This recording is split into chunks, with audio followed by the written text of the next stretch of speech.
नमस्कार। PP news line के prime time में आप सबका स्वागत। मैं हूं रजनी अनुभव। आइए सबसे पहले नजर डालते हैं आज दिन भर की प्रमुख सुर्खियों पर। राजौरी जिला के नौशहरा सेक्टर में एलओसी पर पाकिस्तान ने एक बार फिर किया संघर्ष विराम का उल्लंघन। पंथा चौक में सीआरपीएफ जवानों पर शनिवार को हुए हमले में एक एएसआई शहीद, इसी दौरान तीनों आतंकी हुए ढेर। माता वैष्णो देवी के श्रद्धालु अब घर बैठे पा सकते हैं प्रसाद। उधमपुर में देविका नदी के किनारे अब किया जाएगा स्नान घाटों का निर्माण, कहा पीएमओ में राज्य मंत्री डॉक्टर जितेंद्र सिंह ने। अब समाचार विस्तार से। राजौरी जिला के नौशहरा सेक्टर में एलओसी पर पाकिस्तान ने सीमा संघर्ष विराम का एक बार फिर से उल्लंघन किया है। पाकिस्तानी रेंजरों ने भारतीय चौकियों को अपना निशाना बनाते हुए भारी गोलाबारी की। इसमें सेना का एक जेसीओ शहीद हो गया। इस घटना के तुरंत बाद आक्रोश से भरे भारतीय सेना के जवानों ने भी पाकिस्तानी सीमा पर बनी चौकियों को निशाना बनाते हुए भारी गोलाबारी शुरू कर दी। ऐसे भी समाचार मिल रहे हैं कि भारतीय जवानों द्वारा की गई जवाबी कार्रवाई में पाकिस्तान को भारी नुकसान हुआ है।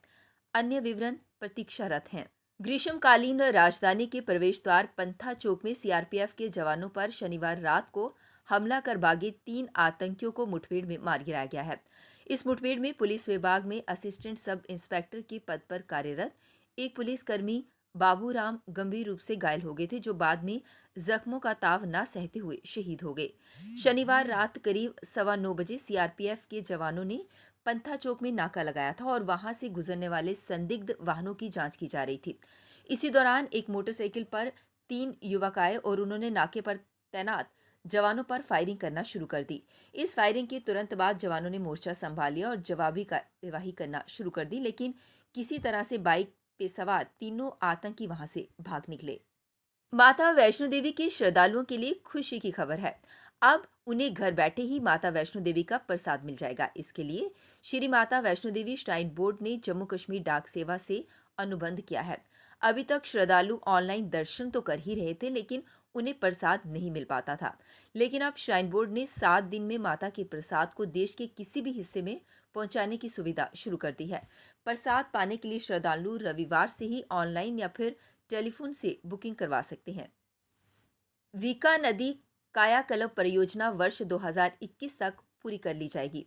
इस महत्वाकांक्षी परियोजना में उधमपुर में देविका नदी के किनारे स्नान घाटों का निर्माण, प्राकृतिक जल स्रोतों को संरक्षण और नदी के किनारों का सौंदर्यीकरण मुख्य रूप से शामिल होगा। पीएमओ में राज्य मंत्री डॉक्टर जितेंद्र सिंह ने शनिवार को एक बैठक में राष्ट्रीय नदी संरक्षण योजना के तहत उधमपुर में देविका और तवी नदी में प्रदूषण उन्मूलन का जायजा लेते हुए ये जानकारी दी। प्रधानमंत्री नरेंद्र मोदी ने रविवार को अपने मासिक रेडियो कार्यक्रम मन की बात के जरिए देशवासियों को संबोधित किया। अपने संबोधन में प्रधानमंत्री ने कहा कि कोरोना काल में देश एक साथ कई मोर्चों पर लड़ रहा है। अपने संबोधन में प्रधानमंत्री ने खिलौनों और मोबाइल गेम्स के मामले में आत्मनिर्भर बनने का आह्वान किया। उन्होंने कहा कि अब सभी के लिए लोकल खिलौनों के लिए वोकल होने का समय है। साथ ही उन्होंने कहा कि जितने भी वर्चुअल गेम्स हैं उनकी थीम्स बाहरी हैं, इसलिए मैं देश के युवा टैलेंट से कहता हूं कि आप भारत के भी गेम्स बनाइए। भारत में कोविड-19 के मामले 35 लाख के आंकड़े को पार कर चुके हैं। रविवार को एक बार फिर कोरोना संक्रमण के मामलों में बड़ा उछाल देखने को मिला। रविवार को एक दिन में 78,761 नए मामले सामने आए। ये अब तक एक दिन में संक्रमित मामलों की सर्वाधिक संख्या है। लेकिन अच्छी बात यह है कि संक्रमण से स्वस्थ होने वाले लोगों की संख्या 27 लाख से ज्यादा हो गई है और जांच में तेजी आई है। केंद्रीय गृह मंत्रालय ने शनिवार को अनलॉक 4 के लिए दिशा निर्देश जारी किए, जिसके तहत मेट्रो ट्रेन को 7 सितंबर से चरणबद्ध तरीके से संचालित करने की अनुमति दी जाएगी। वहीं 21 सितंबर से 100 व्यक्तियों की अधिकतम सीमा के साथ सामाजिक, राजनीतिक और धार्मिक कार्यक्रमों की अनुमति होगी। हालांकि स्कूल, कॉलेज और अन्य शैक्षणिक संस्थान 30 सितंबर तक बंद रहेंगे। 9वीं से 12वीं कक्षा तक के छात्रों के लिए कुछ छूट दी गई है। कांग्रेस की अंतरिम अध्यक्ष सोनिया गांधी को पार्टी के 23 नेताओं ने ऊपर से नीचे तक बदलाव को लेकर पत्र लिखा।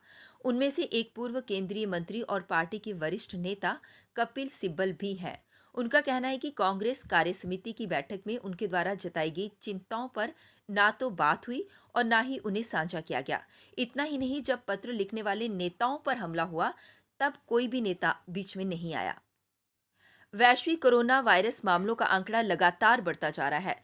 जॉन हॉपिंग्स यूनिवर्सिटी के अनुसार मौतों की संख्या बढ़कर 8,40,000 हो गई है। रविवार की सुबह दुनिया भर में कुल मामलों की संख्या 24,891,294 थी। अनुच्छेद 370 हटने के बाद घाटी की आबो हवा तेजी से बदली है। आतंकी भी मुख्य धारा में वापस आने के लिए पूरी तरह से आतुर है। इसकी एक मिसाल शोपियां में देखने को मिली। शुक्रवार को हुई मुठभेड़ में अल-बदर के जिला कमांडर शकूर परे समेत 4 दहशतगर्दों को मार गिराया गया, जबकि एक आतंकी ने समर्पण किया। समर्पण करने वाले आतंकियों का एक वीडियो सामने आया है, जिसमें उसने मुख्यधारा में लाने के लिए सुरक्षा बलों को धन्यवाद दिया है। मैं फौज का शुक्रगुजार हूँ कि उन्होंने मुझे सिलेंडर होने का मौका दिया। अब मैं मेडिकल की पढ़ाई पूरी करूंगा और भारत का नाम रोशन करूंगा। PP news line prime time के आज के इस अंक में बस इतना ही। मुझे और मेरी पूरी टीम को दीजिए इजाजत और आप देखते रहिए पीपी न्यूज लाइन। नमस्कार। जम्मू में आई टेस्टिंग की साइंटिफिक और मॉडर्न टेक्नोलॉजी के लिए हमेशा याद रखें जेम ऑप्टिशियंस।